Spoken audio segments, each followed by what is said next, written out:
We got to talk about the 2025 college football season because the NCAA just dropped a fresh batch of rule changes for the 2025 season. And to nobody's surprise, it's already got people fired up on every single side. But before you guys start to panic and start talking about the game is ruined, start bringing out your pitchforks and everything else, or you start a GoFundMe for Lane Kiffin's emotional damage, let's start to break down what's changing and why it matters and how it's going to shape the game that you love when it is time in the fall for Saturdays. All right, let's get to the first rule. The Lane Kiffin Rule. This is the most controversial one, and we're deeming it the Lane Kiffin Rule, and this one has to do with faking injuries. Now, if a medical staff enters the field after the ball is set for play, then your team loses a timeout. Okay, what if you got no timeouts left? Then you are then hit with a 5-yard penalty for delay of game. What the translation of this whole thing is: no more flopping like a soccer midfielder every single time that the tempo turns up. No more acting like you would die in a pillow fight like you got hit by a sniper. Not happening. We don't want to see it anymore. Now, this rule is all about stopping teams from weaponizing fake injuries. You know, the ones that, coach, my hammy. Like, bro, you was fine. You was standing up cool. But here's the catch, though. Here's what the critics are saying about it. They say that losing a timeout isn't enough. And some people want guys who fake to sit out the entire drive, even a quarter. But then on the flip side of things, what if it's actually a real injury? What happens if you do catch a cramp? Anything like that? Do you really want to penalize a kid who took a clean shot in the ribs, who was just trying to make it through, and it's like, nah, man, I can't do it? Because this is college football actually walking a tightrope between gamesmanship and player safety. So Lane Kiffin, I'm sorry. And I know that you became the poster boy for this, and you're not the only person who's done it, but times are changing. This one's for the better. Next rule up. This one, there's some pros and cons to it. Now, this is about the overtime timeouts, because overtime just got a little bit tighter. Because starting with the third overtime, teams get just one timeout for the entire rest of the game. That's it. No more timeouts per overtime period. No more reset. And this matters because now it's a 2-point conversion shootout from the third overtime onward. Now, coaches, they get surgical with their calls. They want to see what's out there, call timeout. Listen, ain't no second guessing from there. You will take a 5-yard penalty for a delay of game, or you gonna run it. So you got to get your play in, run it, and live with it. Actually, I think I like that one better. Hey guys, hey, video's still going. Just make sure that you like, subscribe, get notifications, and tell a friend. All right, get back to business. Now this rule, no more verbal shenanigans. Have you guys ever heard the defensive lineman out there barking out the snap count under the center? No, you haven't, because it's done covertly. They're down there, hut.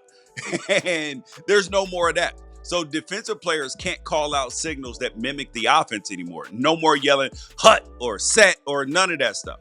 And now on the offensive side, move and stem, you can't do that either. Those are now exclusively defensive terms.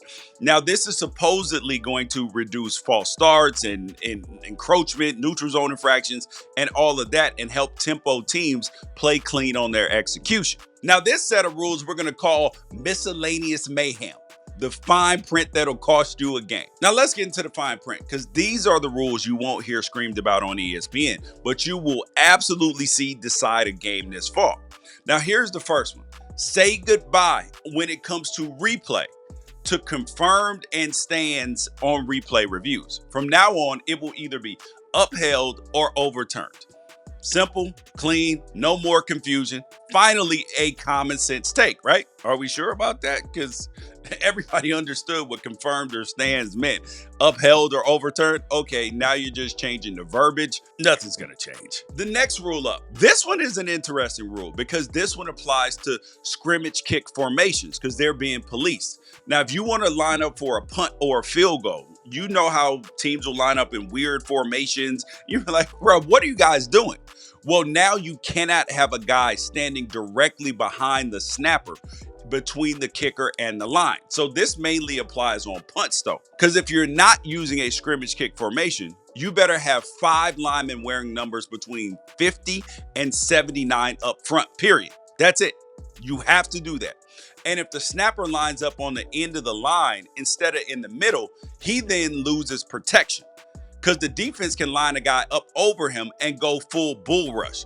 Because what happened previously is that you couldn't line up anybody over the snapper. And that led to penalties against teams when teams lined up in funky formations because they get all discombobulated and confused. Well, now they are straightening that out. And the translation for all of this is don't get cute unless your long snapper is ready to meet God. This next rule is going to catch a lot of folks slipping. Now, if any player on the return team throws up the T signal with their arms, the play's over. Ball is dead, no return allowed. It doesn't matter if it was intentional, if it was unintentional. You show that signal, play's over. Now, this kills all the ambiguity surrounding fair catches and sneaky fakes. People going like a this or half going, and then somebody else catches the ball. No. Ain't no more of that. You put the tee up, plays over. I love this rule because don't come around here with all this. It causes too much chaos. Oh, no, I didn't put it up. I just did like this. I didn't go like this. I was blocking out the sun. And then you return a kick for a touchdown.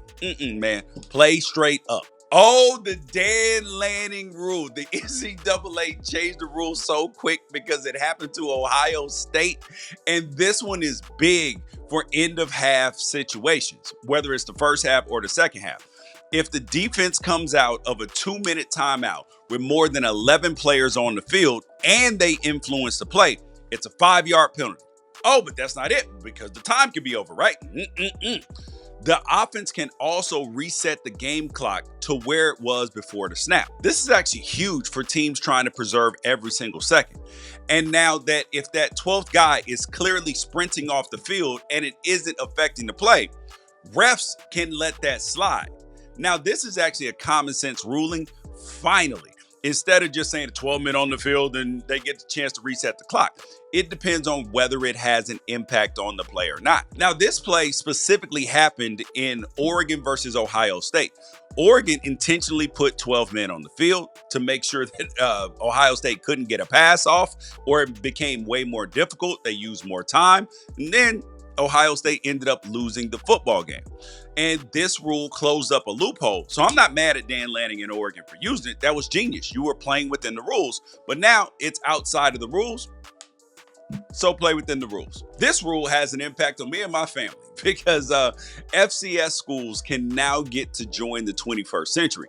They'll be allowed to use coach-to-player helmet communication just like the FBS did in 2024. Now, mind you, though, when FCS teams did play FBS teams in 2024, they were allowed to use helmet communication if they wanted to. They just couldn't use it in the FCS. Now, what that means is better play calling, fewer busted assignments, and maybe even some upsets brewing. I love it. I love it. My son actually told me about this, and he said that it makes such a big difference for the quarterbacks because now your coaches can give you coaching points initially when you come up, and then you are able to make even better and quicker decisions. So at the end of the day, what does all this mean?